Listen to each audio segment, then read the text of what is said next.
Hi, good evening, everyone. Welcome back to Fidelis. This week we are talking about marriage.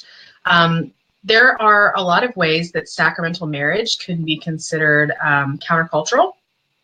And so we're going to kind of delve into that. And then we're also going to talk about the things that are difficult about marriage, the best things about it, if we're adequately preparing Catholic couples for the permanence of sacramental marriage.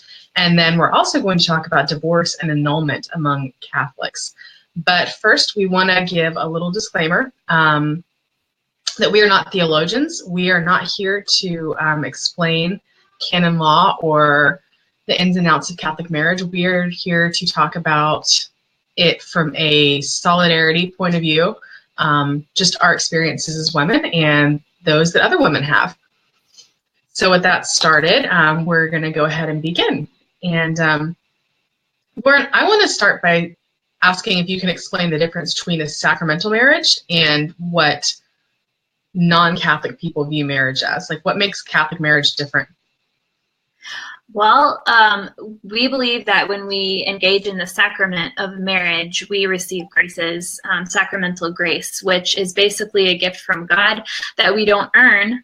It's a gift, and it enables us to live out the vocation of marriage because everyone knows, and the divorce rate attests to the fact that marriage is extremely difficult. Anyone who's married or who has witnessed people who are married know that it's not always a walk in the park.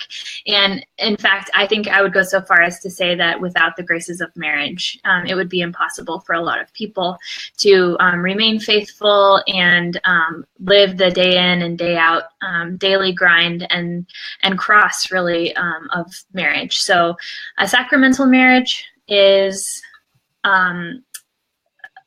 something that the church instituted to strengthen people to be able to live that vocation and be the foundation for a solid family. And obviously a non-sacramental marriage is just basically a civil contract or an agreement between people that doesn't involve the sacramental graces. I think for me, one thing that I think is really powerful from the Catholic view of marriage, of the sacramental marriage, is what you said about how it's a vocation. Because I think for a lot of people that are not Catholic, it's like what you said, it's like a contract. And, not that I want to say that, Catholic marriage is better, but I think that the outlook of it being a vocation is so different than just the idea of, having a soulmate that gives you butterflies and, that it's so much more than that. It's so much richer than that. And I think that makes a big difference, just me personally. Yeah, for sure. But it's not all, roses. What would you say is the hardest thing about, sacramental marriage? What's been difficult for you? I think for me, the hardest thing every day is just how countercultural it is to live a Catholic marriage. We obviously live in a world where infidelity is really glamorized. Monogamy is looked at as puritanical by Hollywood and the mainstream media.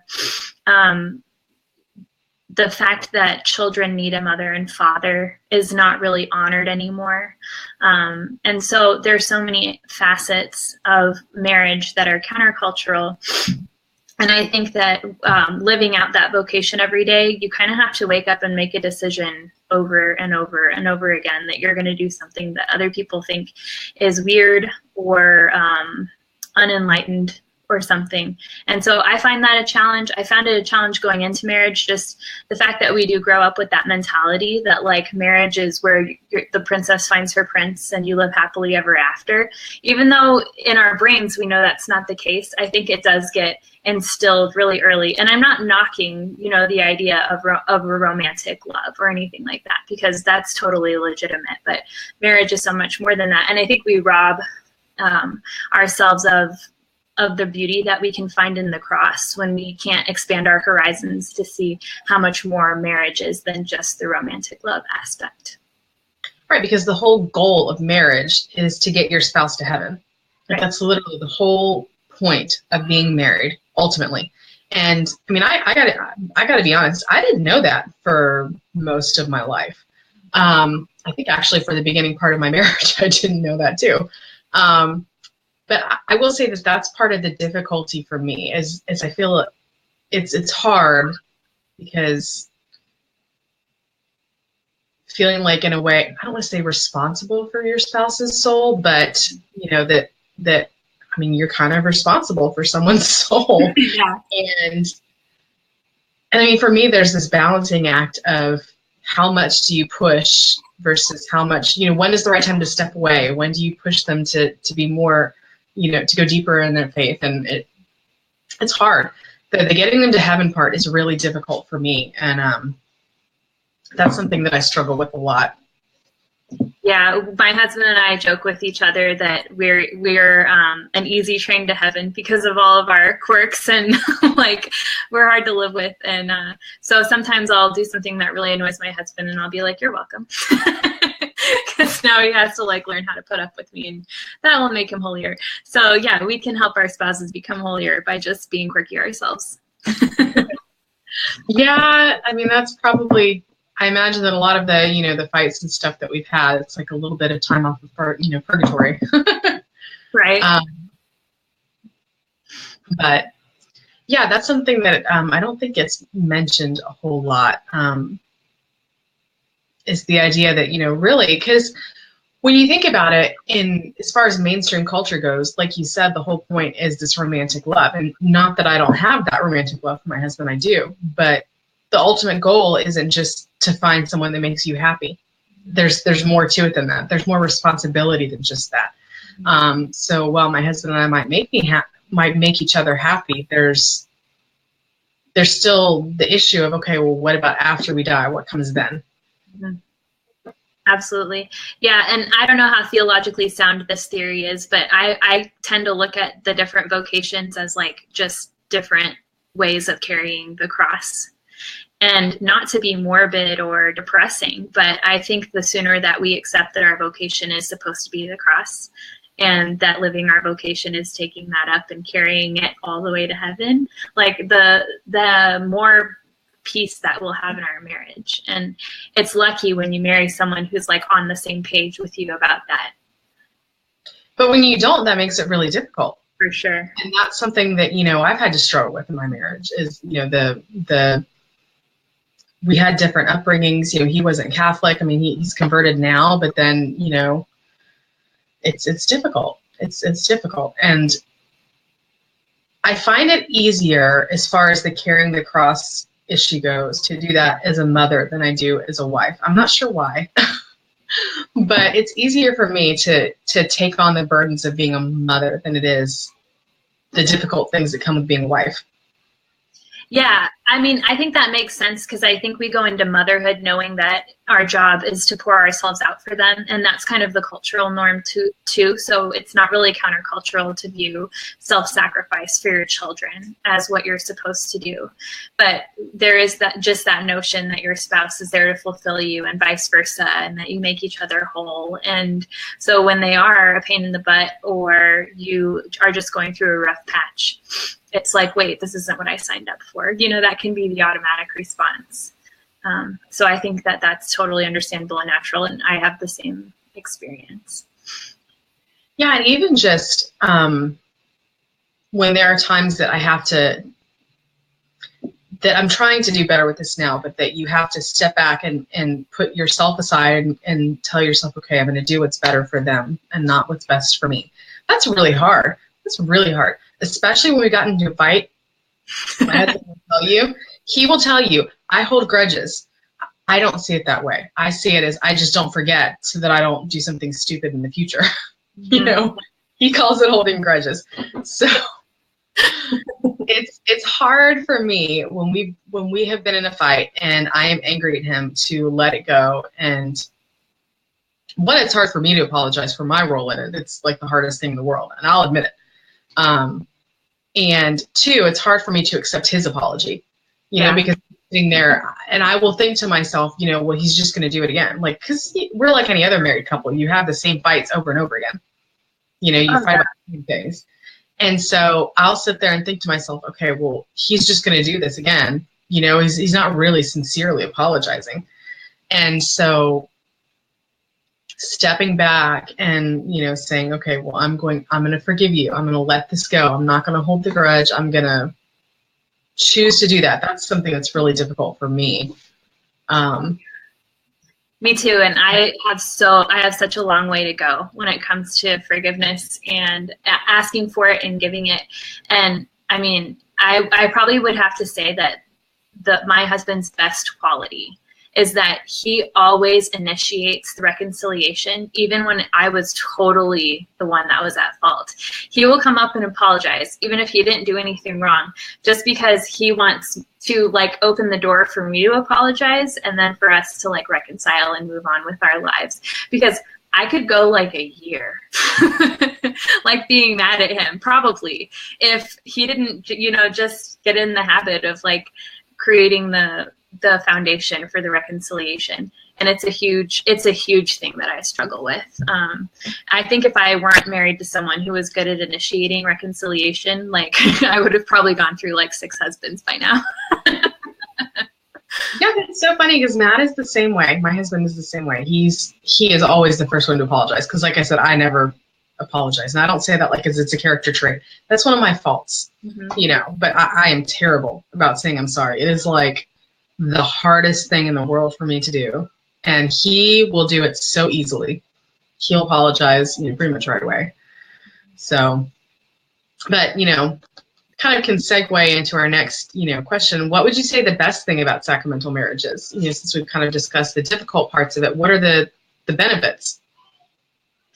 I think I've really gotten to know myself better in being able to see myself through my husband's eyes. So when we talk about like getting each other to heaven, I think my husband has made it easier for me to see what things I need to overcome in order to grow in holiness myself. So he's doing a good job, of his job of getting me to heaven. That's something that I really appreciate. And obviously just marriage being the foundation of having a family. I mean, having a family is the most fulfilling, hardest, sometimes most terrible, but wonderful thing that there is. And so, yeah, I would say those are my favorite things about being married. What about you? I feel like it's being married to my husband. It's making me a better person. Like the issues that we talked about before with forgiveness. It's made me more aware of them, and it's forced me to work on them. And I mean, obviously, because of my husband, I have my children, and I know that despite whatever issues that we may have, we're like, I've never doubted that he loves me ever. And I know that we'll, work through, just about anything. Mm-hmm. So while there are difficulties, I have faith that we'll be able to overcome whatever they are. It might take a long time, but we'll get there. Yeah. I love being able to know that even when something looks impossible, like there's this obstacle in the marriage that comes along and you're like, how are we going to get through this? You can know, okay, even though I don't understand it, somehow the graces that we received at the altar on our wedding day are going to carry us through this. And that's really reassuring to me. Yeah, and we've definitely had, I don't know if he's felt like this, but I know I felt that there have been, a few times that we'll have had, just huge arguments or something come up that's just a major obstacle. And I'll sit there and think to myself, how are we going to get past this? How are we going to fix this? But we always do. And the funny thing is it never takes as long as I always think it will in that moment. Yeah. Usually a couple of days later, if that, it's like the issue's gone and it's fine. Oh, I know. It's ridiculous sometimes. Yeah, sometimes I don't know if I overreact to things because I don't think he ever has these thoughts. But I'm like, oh my gosh, I can't be married to this guy anymore. And then 2 hours later, like I don't even remember what it was that I was mad about. Yeah, and I will say that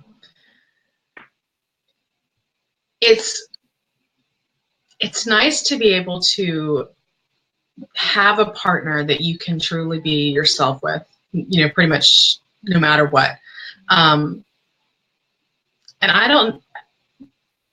I was not always, a good Catholic. I had a past before I got married. And it's exhausting, the whole dating and, sex and all of that when you're not married and always having to put on this good front and being just desperate for someone to love you. And I mean, it's exhausting. It wears you down. And it's this great feeling to have this sacramental marriage with someone who knows everything about you, everything good and bad, and they still love you. And even just aside from the personality, issues that, I've had 5 kids and my youngest is 2 months old, and I can, be in a spit up stained t-shirt and some yoga pants with no makeup. And, I don't even want to know how many pounds overweight. And he will come up to me and put his hands on my waist and tell me that I'm beautiful. Yeah. Or no matter how many times I refuse to apologize, he still does it first and tells me he loves me anyway. Yeah. Not having to pretend anymore, not having to chase that, feeling of being loved. Like there's nothing can really replace that. No, I love how you put that.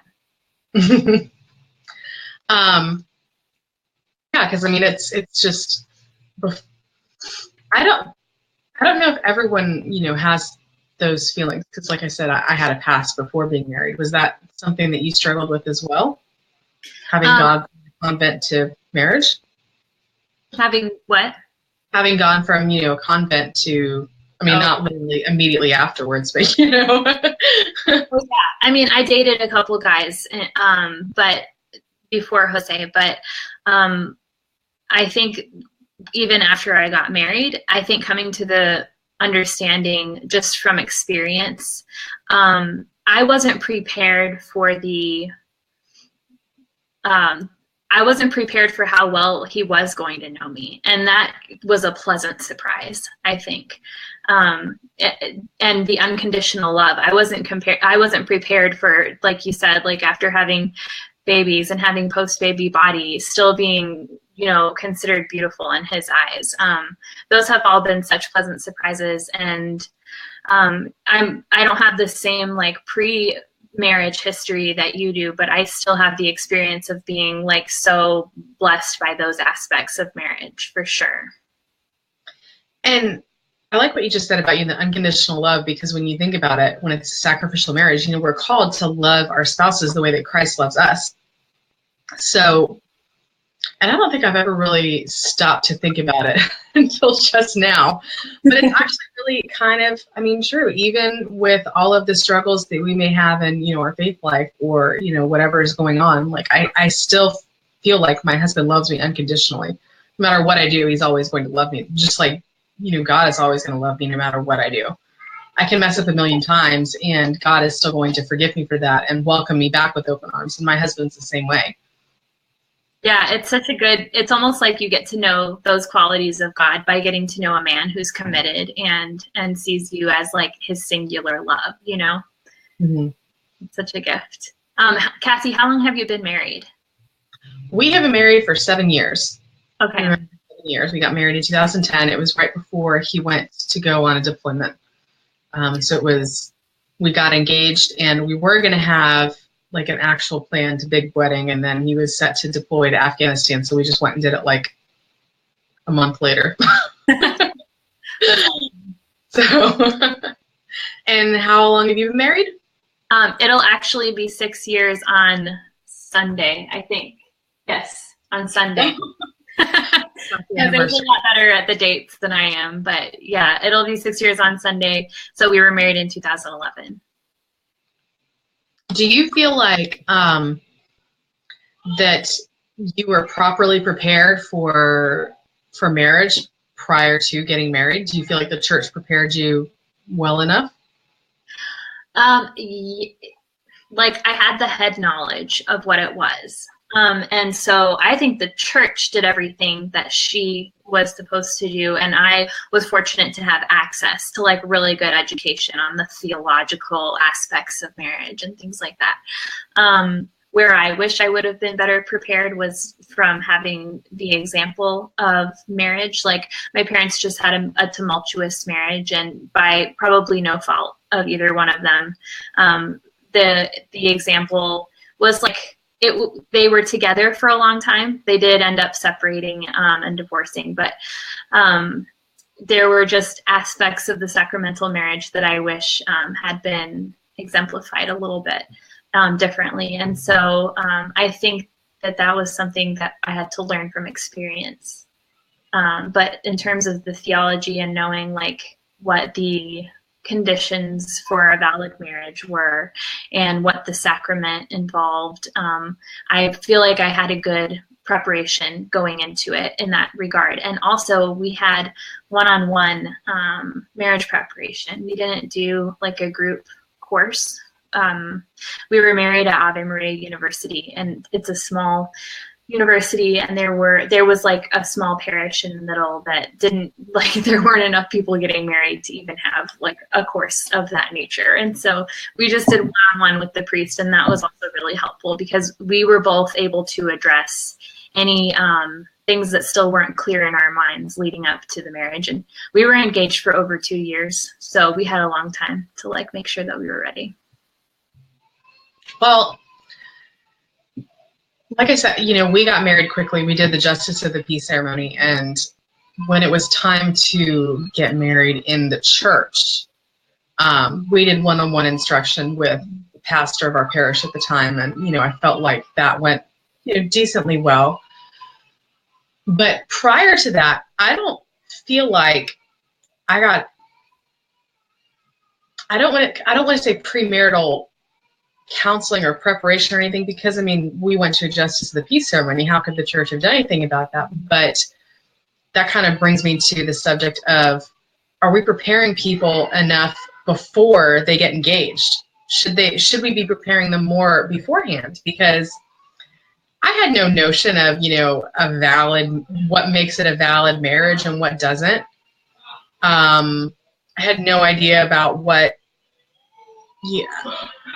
none of that. None of that really was ever explained. It was just not even on my radar. So that's something I feel like maybe people need to be prepared more, as they're growing up, so that when we're sitting there, like, there's this big push to talk about teenagers about vocations, for example. And when they talk about that, it's typically the priesthood. Like, I know at my parish, they advertise quite a bit about, are you discerning vocation to religious life, which is great. But most people are going to choose the vocation of marriage. That's just the way that it is. Why aren't we preparing those people for that? And how should we be preparing them for it?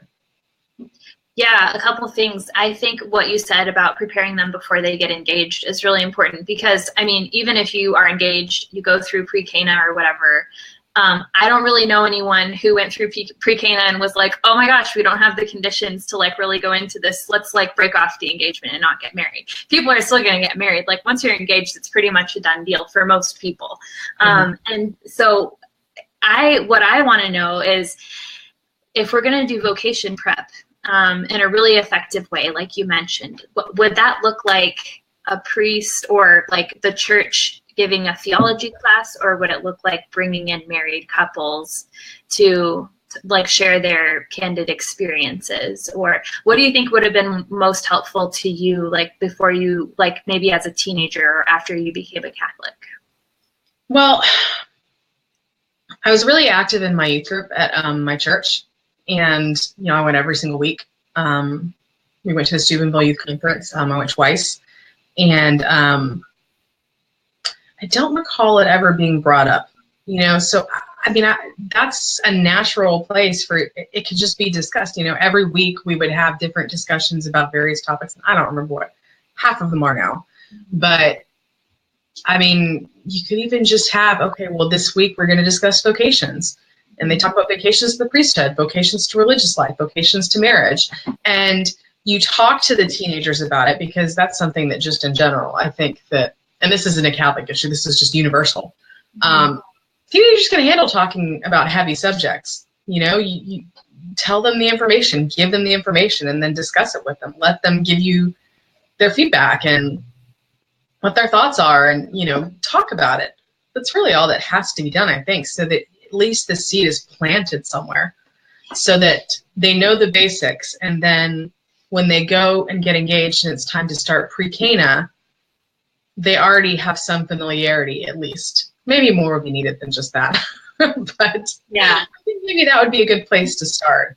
For sure. And I mean, one thing that occurred to me while you were talking is that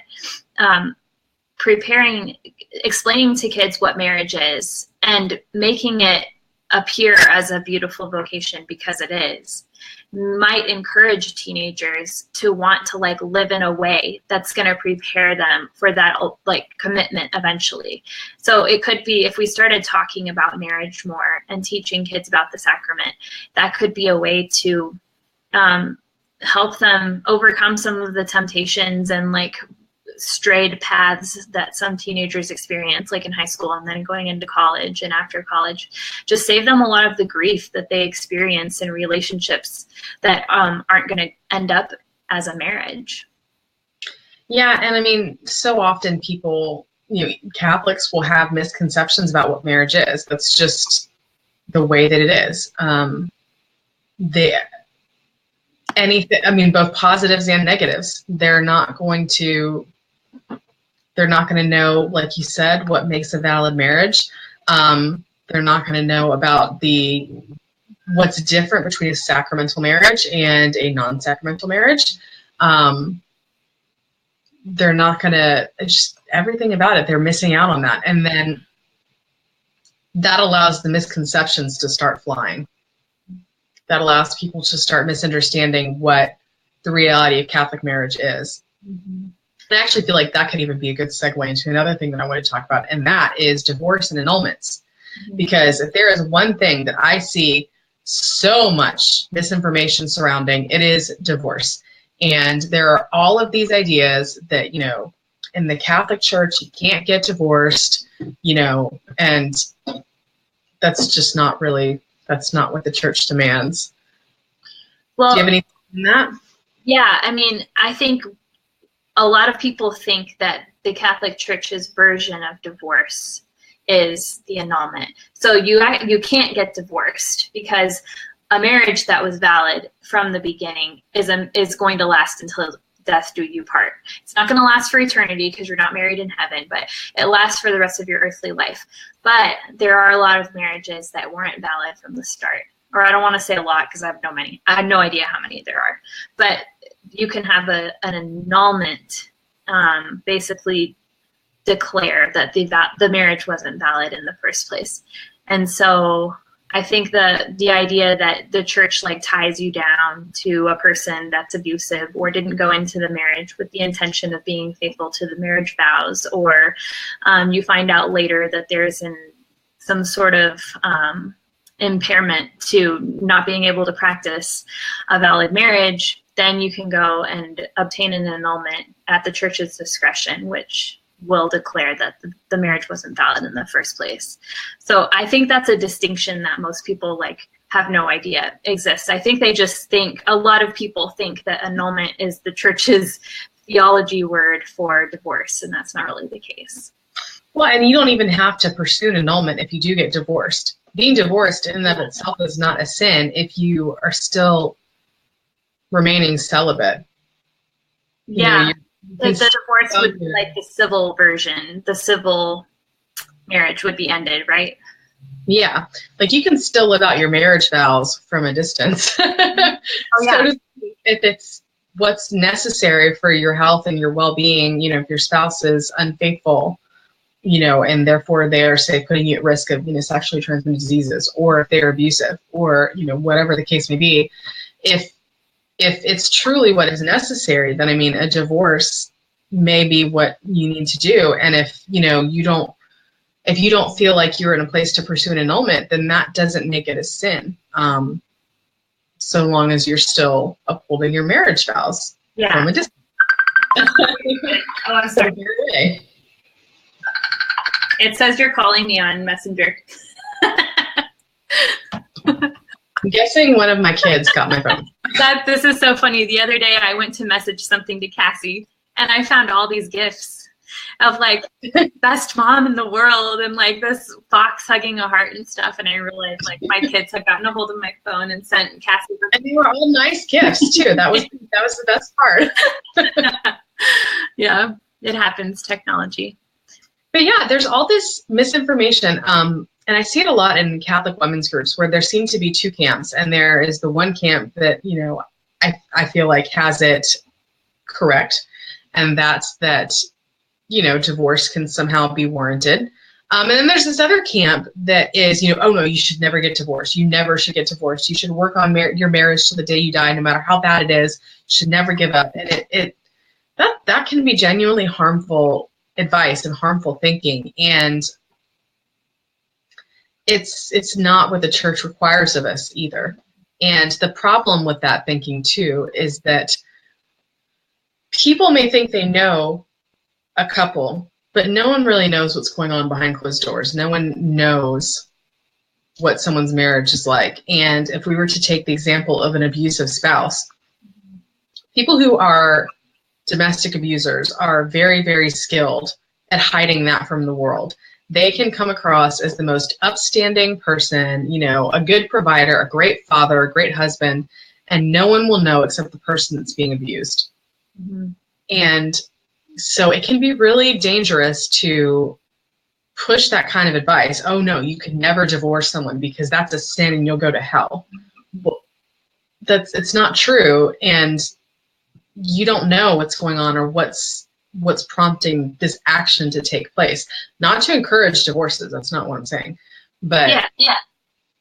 I mean, it's the church's process of helping people figure out whether they're married or whether they're is not to outsource that to. I'm gonna plug in my earbuds because I think I'm echoing. It's not to outsource that to like a democratic process where the couple, says this is what we're going through. What does everyone think? The church's process for helping people in those situations is. Can you hear me? Mm-hmm. Okay. For helping people in those situations is to go to a priest or a tribunal. Say if you're seeking an annulment, you go to the church, and the people who are going to sit on the tribunal that are going to determine whether your marriage was valid in the first place, they receive the sacrament of holy orders, and they have the sacramental grace to be able to determine with the guidance of the Holy Spirit what is best for your marriage. And I think that would be true for counsel from a priest for a couple that's looking to determine what's best for them. And also there's like the element of common sense. If you're in an abusive relationship and you or your children or both are in danger, that is not a situation that the church would want you to be in. So yes, you don't necessarily even have to seek an annulment in that situation, although it would probably be a case where an annulment would be granted. It's perfectly fine and valid in the church's eyes to remove yourself from a situation where you would be harmed. And actually, that's the obligation of a parent, would be to protect their children from potential harm. Well, another situation too that would be, maybe less, I don't want to say less serious, but less dangerous. Someone's spouse that leaves them. Mm-hmm. You're in a Catholic marriage and your spouse has been, say, cheating on you with another woman and decides, you know what, I'm going to go be with her. So bye. And they divorce you. Yeah. You may not have wanted to end the marriage. You may not have wanted to be the person to give up. But if your spouse leaves you and files for divorce, there's not a whole heck of a lot that you can do. And it doesn't make you a sinner for having been divorced. It doesn't make you somehow wrong in the eyes of the church because something like that happened. And it just goes to show, like, we don't know what people's situations are. And the church does not exist to hold a sword over our heads ready to smite us for the slightest indiscretion. It's there to offer us mercy. Yeah. And we don't have to do this Protestant fundamentalist thing where, you're Anna Duggar and your husband can do whatever in the world he wants to do and you have to stay with him because, you're married. Mm-hmm. That's not what the Catholic Church is like. Thank God. Yeah, it's kind of nice to have 2,000 years of experience under your belt, right? And as far as annulments go, I think that there tends to be a misconception that they're easy. I see that a lot on, online in groups and like, oh, the Catholic Answers forums. I don't know if you browse there ever, but oh boy. No, I like literally stay away from most forums for this reason. Well, the reason I know this is because, my husband had to get annulment. He was married before his annulment was granted. But we went through this. And so at the beginning of the process, I was, Googling frantically and trying to find all the information I could about, what to expect and, what's going to happen. And because I was terrified. I was terrified because we were already married. And so I'm sitting here thinking, oh my gosh, what if it doesn't get approved? What is that going to mean for us and for the state of my soul?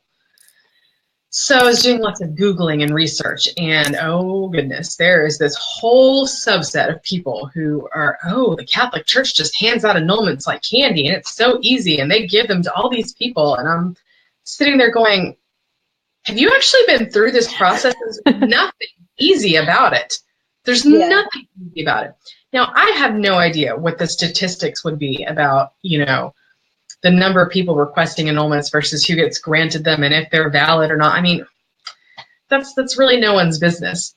I just know my experience, and it's not an easy thing to go through. It's very difficult emotionally for, my husband to go through because you have to kind of reopen all those old wounds. You have to revisit all of the issues that you had.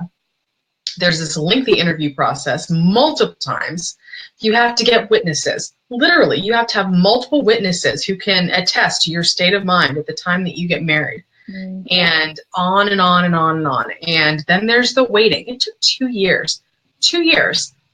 And of course, about a week before we got the paperwork saying that it had been granted, that was when Pope Francis, put into place the revised standards that supposedly make it shorter, which, I saw that. I'm like, of course, that's my luck. Oh my gosh.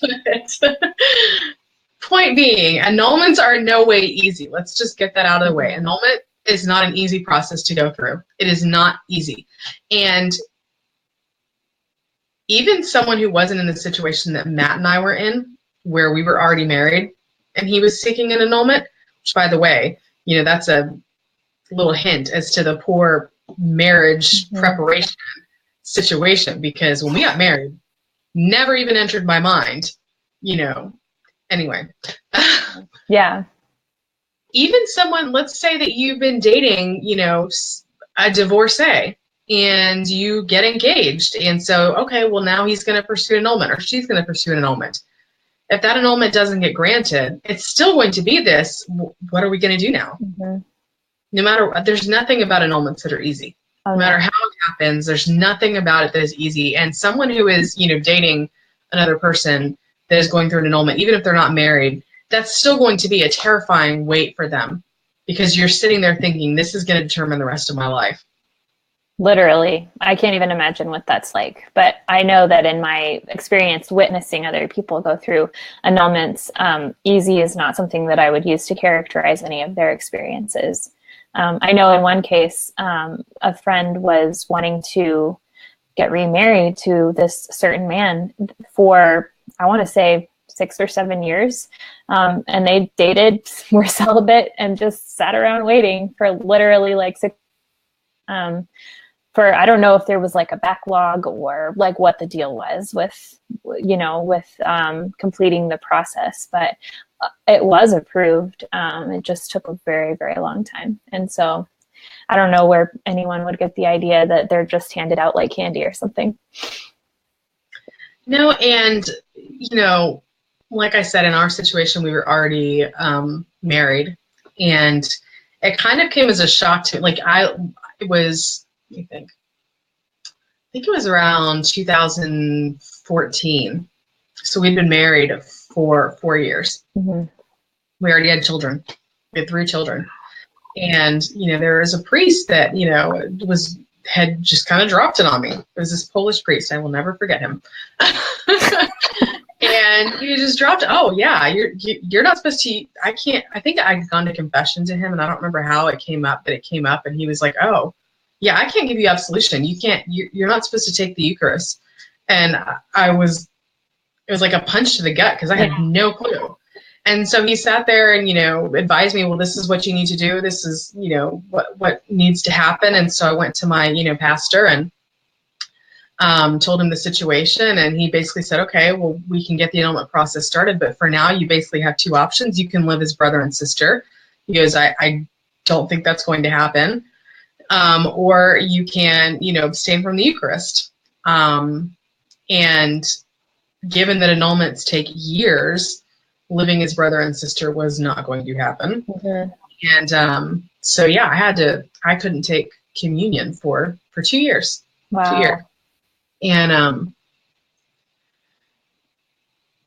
I had gone that entire time. No idea. In fact, one of the priests that we had in North Carolina when we were married, and he had not gotten his annulment, he had not gone through our CIA, we had not, situation was completely the same, told me to keep taking communion. Yeah. It's that to be misled. When we went into this conversation, I was like really nervous. I was like, Cassie, make sure you give a disclaimer, because I'm not really confident in my, understanding of the theology of everything about marriage. And it sounds like there's some priests that aren't either. Yeah. I don't know. He said, you need the strength of the Eucharist, so it's okay. And maybe that was true. I don't know. But I certainly had no inkling that, because, and to me, I'm married. What's the problem? You know? So it's a whole lot of problems, rolled up together. And the sad thing is that I guarantee you that we are not the only couple who's been through things like that. No, and it's probably a little taboo to talk about. Did you feel like it was something that other people understood if you tried to bring it up, or did you mostly keep it to yourself during that time? My friends and my family knew. Mm-hmm. I didn't really go around talking about it just openly, I don't think. I didn't hide it. Like, if it were to come up in conversation, I'd be honest. But no, I don't think that it's something that I don't think it's something that most parishes really want discussed. And maybe it's something that should be. You notice every now and then that there are, post-divorce ministries at some parishes or things along those lines. But I've noticed my old parish, my former parish, the pastor that worked with me in our annulment, I'm fairly certain that they have a divorce ministry. Mm-hmm. But I don't recall them ever being active in anything. I don't recall them participating, like there's a fall festival every year that they have, and all the different ministries, not all, but a lot of the ministries participate. They have booths, or they'll, like the Filipino ministry will cook, and so on and so forth. Mm-hmm. And, once a year they have a hospitality fair where ministries set up a booth, and, they weren't really visible in that way that the other ministries were. And I don't know if it's just because there weren't enough people, or if it's like what you said, if it's something that, we need to keep this quiet because divorce is bad. Mm-hmm. Yeah. That sounds like a huge cross. I can't imagine. Yeah. And the thing is, though, is that how are we supposed to help those people if we kind of want them to stay hidden away? Right. Absolutely. I feel like having that ministry at more churches would help, but also having it not be something that's taboo or hidden. And it probably goes into the church knowing that most people equate divorce and annulment and won't understand what the group is really about, which is sad. Well, and that comes back to, again, back to the beginning, better preparation before people ever even begin to think about getting married. Because even if, and it may seem odd, like, okay, yeah, we're going to tell our 15-year-olds about getting divorced. But, maybe we don't literally need to tell 15-year-olds about divorce, but there has to be some kind of better way that people can grow up in the church with an understanding of, okay, this is what a sacramental marriage is. It's okay if you have to get divorced because your spouse is an abuser. Mm-hmm. The church understands, and in her mercy allows that. We're not going to condemn you to stay in an abusive marriage, as an example, or whatever the case may be. And, if these things aren't met, if these requirements aren't met, your marriage may not be valid. And, you know, there has to be something better than, okay, we'll go on a marriage encounter weekend before you get married. Yeah, I think that's the problem across the board with like every sacrament and catechesis in general. It's the church doesn't have enough time with people to prepare them. You've got like the hour in church on Sunday, and then you have these like really short preparation classes. And I know just from going to like baptism classes for my kids, half of the room in any given baptism class openly acknowledges that they're only there because their grandma said they had to come, So the church is working with such a limited willingness of people to give time to the church. And so maybe we need to take better advantage of those times when they're kids and their parents are dragging them or something. I don't know what the solution is, or utilizing social media and just creating, eye-catching videos that kids will stop scrolling to watch or something, but getting to them ahead of time. And I mean, to the point of talking about divorce with kids, I think if you're talking about what marriage is authentically and genuinely, what is the sacrament of marriage, I think understanding divorce is just going to be like a byproduct of that. So they're going to know, okay, this is what makes a sacramental marriage. Therefore, if this or this wasn't in place, obviously like the marriage wasn't valid in the first place. And if a sacramental marriage is supposed to be unitive and loving, then abuse is counterproductive to that. And so abuse would be a situation where the marriage doesn't have to stay intact at that point. I think the foundation of teaching just very basic principles about what marriage is will help kids put together a lot more about what they need to know about divorce and annulment. Well, actually, what you just said, even just using the phrase sacramental marriage, just that in and of itself can be the easy way to introduce it to kids at a young age, because every most Catholic children, when they grow up, learn about the sacraments. But what do you learn about the sacraments when you go through your catechesis? Some people are lucky enough to be catechized well. I was not. And they certainly did not explain the sacraments beyond just a very, okay, well, these are the sacraments: baptism, confirmation, first communion, reconciliation, marriage, holy orders, and that was it. Memorizing the names of them. Yeah, pretty much that was it. Yeah. So I mean, that right there gives you the opening to start. Okay, well, when we tell them about the sacraments, we're going to actually tell them about the sacraments, and so you can start to instill. Okay, well, there's the sacrament of marriage. This is what that entails. There's a sacrament of holy orders. That's what that entails.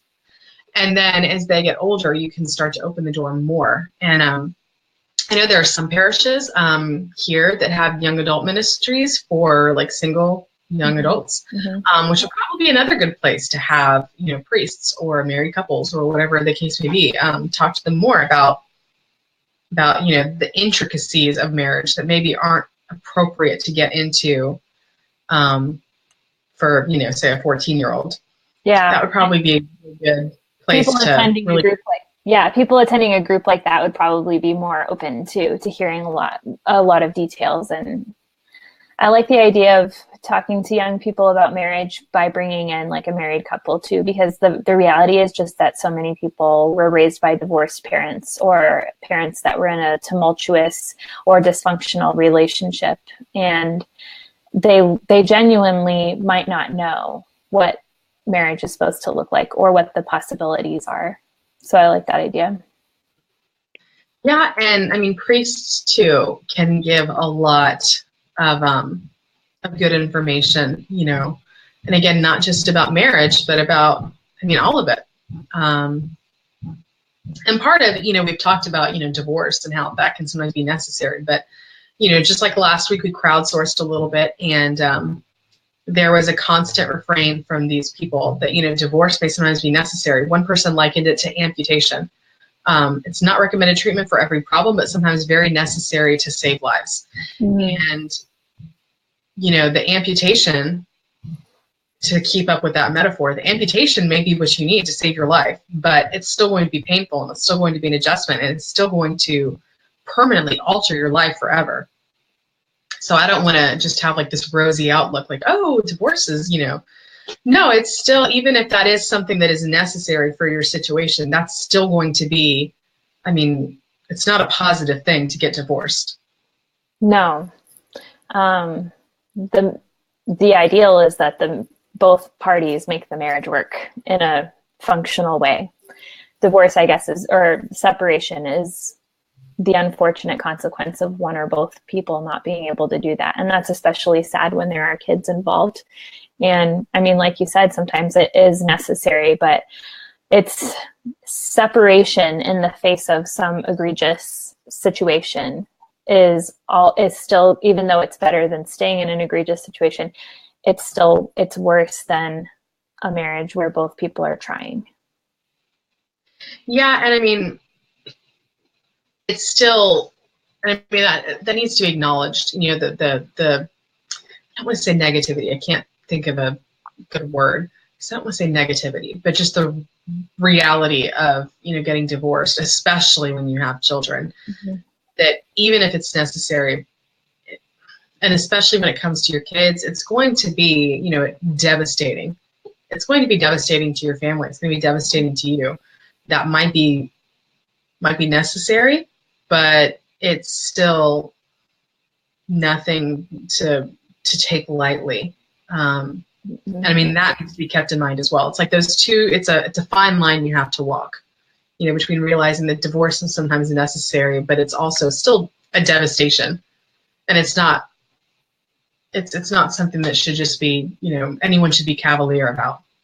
No, I mean, everyone involved has to go through like an entire identity shift, including the kids, because those kids' identity from birth is as the child of so-and-so and so-and-so. And when that relationship is wounded for whatever reason, the kids and the parents are both going to have to go through the shift, and it's just going to take time, and they're going to need people to identify with and have solidarity with, which, like, not to plug our channel too much, but that's why we started this, so that people would feel like if they're going through anything as a Catholic, there's a place where you can talk about it openly. And we need more outlets like that for kids and adults, I think.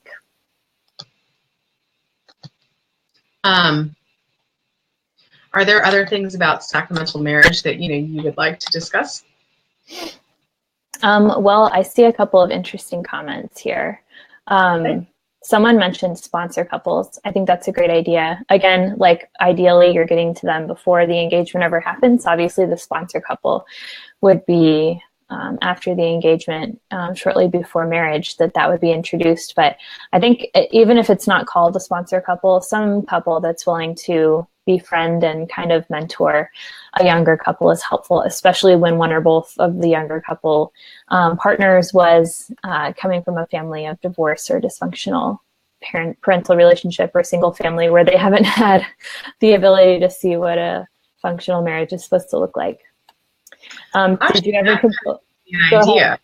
Well, the idea of sponsor couples. What if instead of, you know, for pre-Cana, okay, we'll go talk to a priest a few times, or go to, you know, engaged encounter. Instead of that, what if you had a sponsor couple? Just like an RCIA, you have a sponsor. You have a sponsor couple that kind of ushers you through your pre-Cana and getting prepared for the marriage. I don't know how you would screen out who would be, you know, good enough, or who would be a sponsor couple or whatever, but that could actually be kind of a good idea. For sure. I've thought a lot about that in the past. We didn't have a sponsor couple. It wasn't something that was even like mentioned before we got married. And I don't know why or anything. I don't blame it on the church or anything, but I definitely think that could be something that would play a really positive role in a lot of marriages today, just given the state of marriage and how much we need those examples. Yeah. Okay. Somebody else asked if did you consult a canon lawyer? I think that might have been a question to you regarding your annulment experience.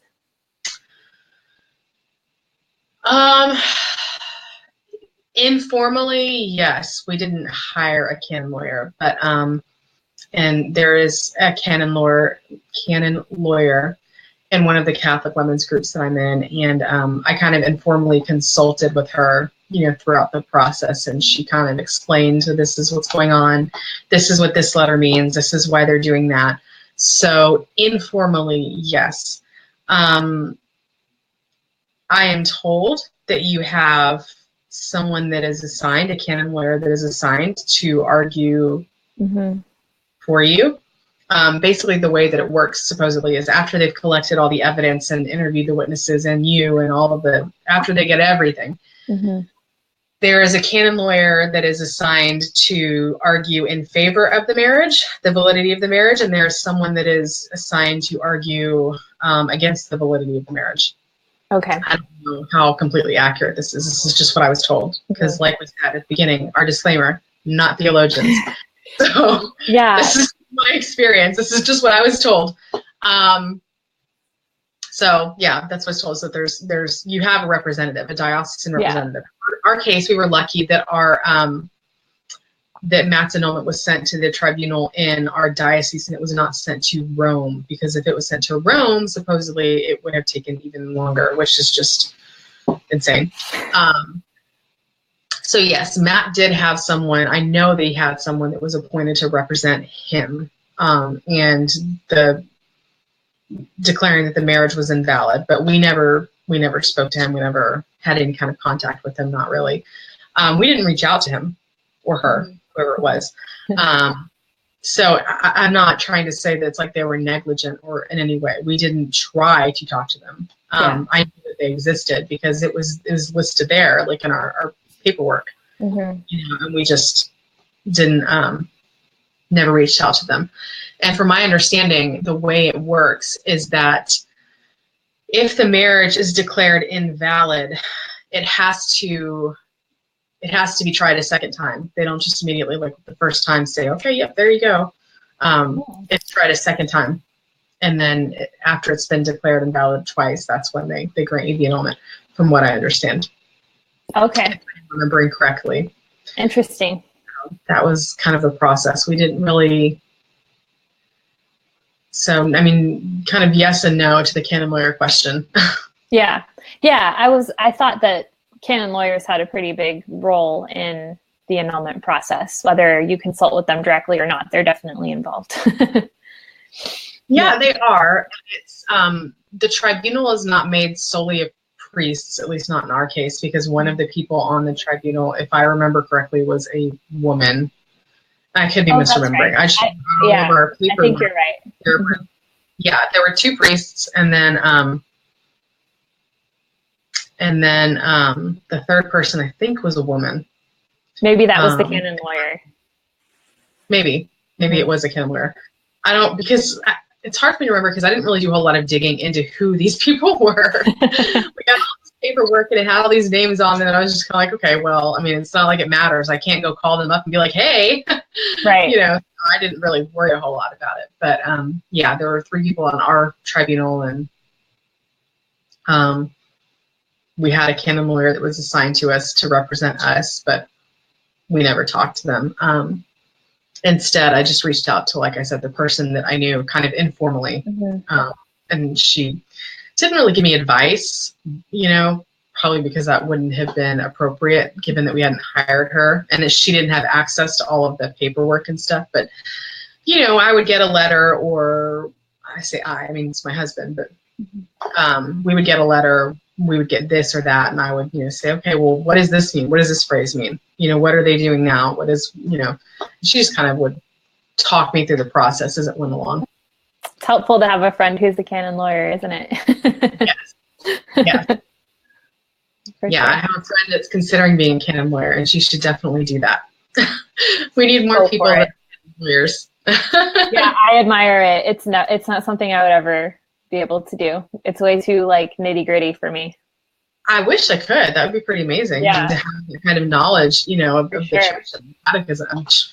That would be amazing. But no, that's not something I don't think I could do. It takes a special person. Well, that's good. Well, that's all I have for tonight. And I know we've gone for about an hour, which appears to be our normal length these days. Yeah. There was one comment that, you know, I wish we could like have a discussion with this person because I'd be really interested to hear. But they mentioned, you know, that this is also interesting because we were Protestant when we got married. And so I'd be really curious to know, you know, as a Protestant couple, what they were taught about marriage and what the differences are. There was a Protestant marriage versus a Catholic marriage. unfortunately, we can't really get into that. But, you know, if anyone can weigh on that in the comments, you know, I would be personally interested to hear what your thoughts are, because, and then I'm sure it's got to vary between denominations too, also. It must. Because Eastern Orthodox churches are not in communion with Rome, but that's still a far cry from, say, an evangelical fundamentalist. Right. You know, there's very different things. And I would imagine that the Orthodox Church is probably going to be a lot more similar to the Catholic Church than, the fundamentalist is. Yeah, I think there's probably, I'm guessing there's a difference in marriage prep between evangelical churches and then more like liturgical focused churches in the Protestant tradition. So I would be interested in hearing about that too. Yeah, I wonder like how much marriage prep goes on in those in varying Protestant churches, and do they do a good enough job of preparing people? And if they do, then what can we as Catholics learn from that? I would be interested to know. Yeah, I've seen a lot of Protestant blogs about marriage and like building strong marriages, and I haven't followed any of them consistently, but there must be some sort of good formation going on, at least in some of the Protestant circles. So I'd love to hear more about that. Looks like she did comment back. Oh, it's very different among different denominations. Very helpful thing to hear more about at some point. Yes. Well, I guess that wraps it up for us here tonight. Thank you everyone for tuning in. This is Cassie and Lauren at Fidelis, and we hope you'll join us next week again here, where there is no right way to be a Catholic woman. Thank you and have a good night. Bye, everyone.